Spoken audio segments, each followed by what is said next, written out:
I love Marvel, but I also hate Marvel. But I also love that I can hate Marvel, because Marvel is bad. But as terrible as Marvel is, as morally unjust as it is, as terrible every new movie they spend hundreds of millions of dollars on is, I have to admit, Star Wars did do this first. Overdone cash grabs of narratives aren't uncommon. It's just that Marvel is the only one that worked.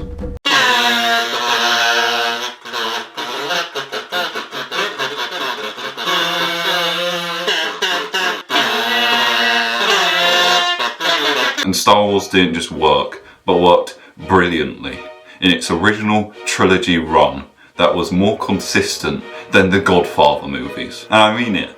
I know everyone loves Godfather Part 1 and 2. Everyone thinks they're the greatest things that happened to cinema, including me. Name one person that unironically enjoys The Godfather Part 3. I'll wait. Any day now. One single motherfucker. Even though there were many trilogies before it, Star Wars had been quite possibly the most beloved up to that point. Levels of hype that even by today's standards are insane. And this was in like the 1980s where people actually cared about watching movies.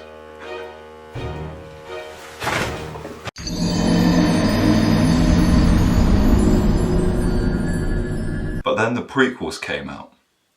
This motherfucker became a central character, and Star Wars fucking died.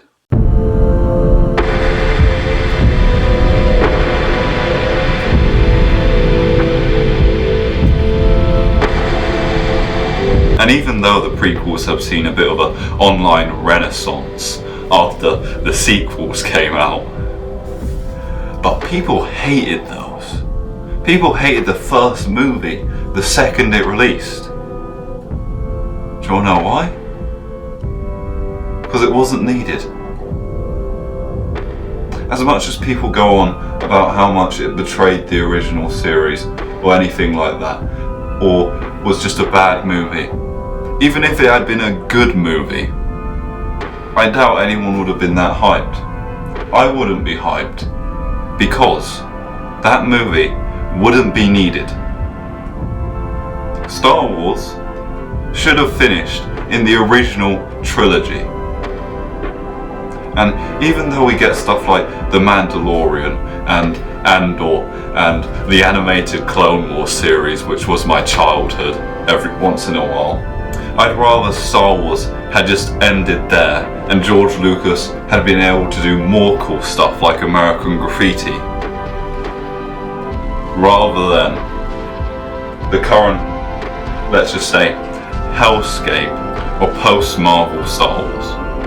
And that brings me to my main central point, that Marvel is bad, but Star Wars is also bad. And any film series or narrative that goes on for longer than its original arc is undoubtedly mid. Now, I know I've been spouting what is nonsense for the past few minutes, but you didn't come here looking for nonsense, did you? You came here looking for answers. And to answer your question as to why I think all these crazy beliefs, you need look no further than the Star Wars sequels. Now, it's very weird talking about the Star Wars sequels in 2023, because essentially on release, every single one of them were just ripped apart by the alt-right. And I mean ripped apart, I mean people hated these movies more than the prequels. People started unironically enjoying the prequels because of these movies. And do you want to know why people started ripping these movies apart? Not because of how good they were as movies or anything like that, just because they had some central female characters and people of colour. And basically every film criticism YouTuber just became a alt-right talking point personality, where all the time, every new show that came out after Star Wars, they just go, oh my god, it's the woke mind virus again, you guys. It's the woke mind virus. Why are they hiring so many diversities? I hate this. Unrealistic. not in my show. This isn't how the 1940s racist creator would have intended this. No! What, Ellie? Ellie is shown to be gay in The Last of Us.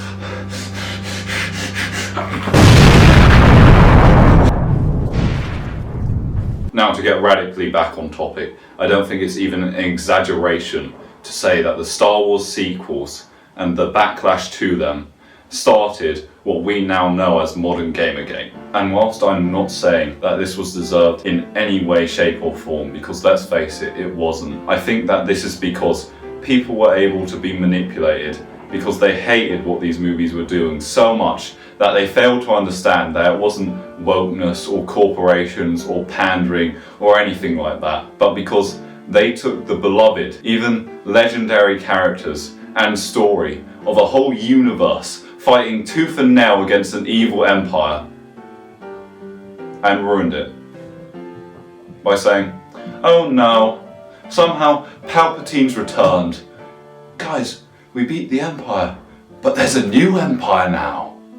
Oh no, I guess none of those movies were worth anything then. No, I guess Luke having to fight his own father and watch him die before his eyes was worth nothing, because the First Order are here now, you guys.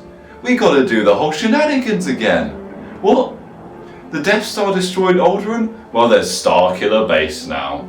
And it's quite clear why they were hated at this point, because, just like the prequels, they shouldn't have even existed in the first place. Because it went past that central point at which a narrative is over. And worse than that, it tried to go back on that point and retroactively ruined the trilogy by its inclusion in the saga. And so now here is where we finally arrive at current era Marvel.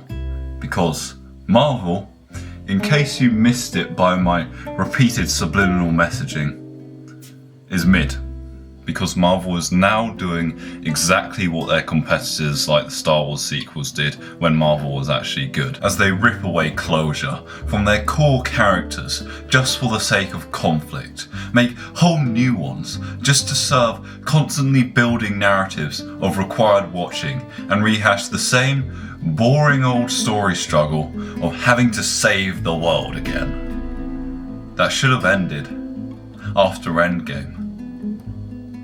Because it obviously should have. And the reason why it obviously should have is the reason why Star Wars obviously should have ended after the original trilogy. Or the reason why the Godfather movies should have stopped after part 2. Or the reason why any story ever can or should end. Which is that the question of a story's narrative has been answered and resolved. For Star Wars, this question was whether individuals could fight a dictatorship. And guess what? By the end of the original trilogy, they did. For The Godfather, it was about what it costs to be on top.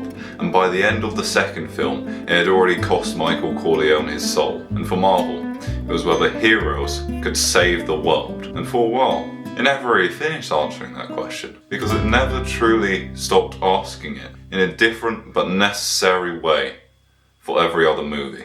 Like in the beginning in Iron Man, when it was asking if a monster, a war profiteer, could be a hero. Or in the first Avengers movie, when it asked if heroes could join together against evil. Or in Captain America Winter Soldier, when it asked if a hero could actually get back to saving a world he no longer knew. Or in Guardians of the Galaxy, when it asked if truly broken people could be the ones to save it. And finally, in Avengers Endgame and Infinity War, when it asked if you could save the world against everything, even if you'd already lost it. And thanks to Tony Stark's sacrifice, that once and for all proved he could be a hero, that question was finally answered with a costly but optimistic yes. And so now, Marvel is Star Wars. Because what it's done is far behind it. And what it needed to do is over. And sure, it's many new spin-offs, TV shows and big budget movies. They could still ask original questions. They can still be good, like some of them have. But do you know what the best way of asking an original question in a narrative is? To make a new one. And after all, wouldn't you much rather watch Everything Everywhere All at Once then Doctor Strange, Multiverse of Madness. Or I don't know, Interstellar. Or Dune Part 1 instead of Star Wars. Thank you for your time, and if you've enjoyed this video, please subscribe. But that's all now. Bye bye.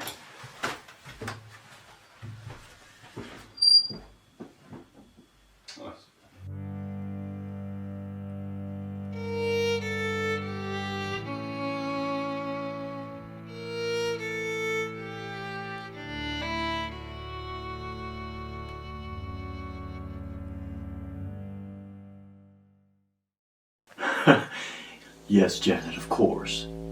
Yes, we have the seats at Dorsey all booked. Our day tomorrow is gonna be fantastic. Just 1 second, Daniel. I've got to go. It's Daniel Films Industrial Complex. Yes, yeah, him. Okay, I'll speak to you later. Okay, bye-bye. Bye-bye now. Daniel, please come in. Please have a seat. Let's have a chat about your recent success with the video essay. Yes. Yeah. See, we at Standard Film Productions, we value quality content like that. It's after the, what is it now, 1 year of your channel being on the web? Yeah, that success, that's what we're looking for. And I've got to tell you, you're really glad it happened, okay? Whew. Now that's the introduction. Thank you for coming, thank you for stopping by. I know you're very busy, especially with the break you've been on recently. How was that? Was that good? You cost us $300,000. But it's okay. Your 1,000 view video, yeah, that really made up for it, so good job on that one. Now, let's talk business. Okay, because one video in a week, Daniel, we have a higher quota than that. You have a higher quota than that. You told us that yourself when you were saying that you were gonna upload 1 video every day. But then you stopped. I really believe you're on an upward turn. And it's very clear to see with your recent success with the Walking Dead video. What happened? Why the break? Can you explain that to me, please, Daniel? Oh, you can't. Oh, that's too bad. Oh, because I was really looking forward to an explanation on that. Okay, do you know how much we spend on your production company? More in the past year of you making your videos. Your wonderful videos, your array of videos that each get 10 views a video. Except for, what, best friends? Ooh, best friends, we want to kill each other. And except for the Walking Dead video, you have nothing to show for it. And we want to see better. We know you're on an upward climb, and we will get you there as quickly and as effectively as possible if you just cooperate with us.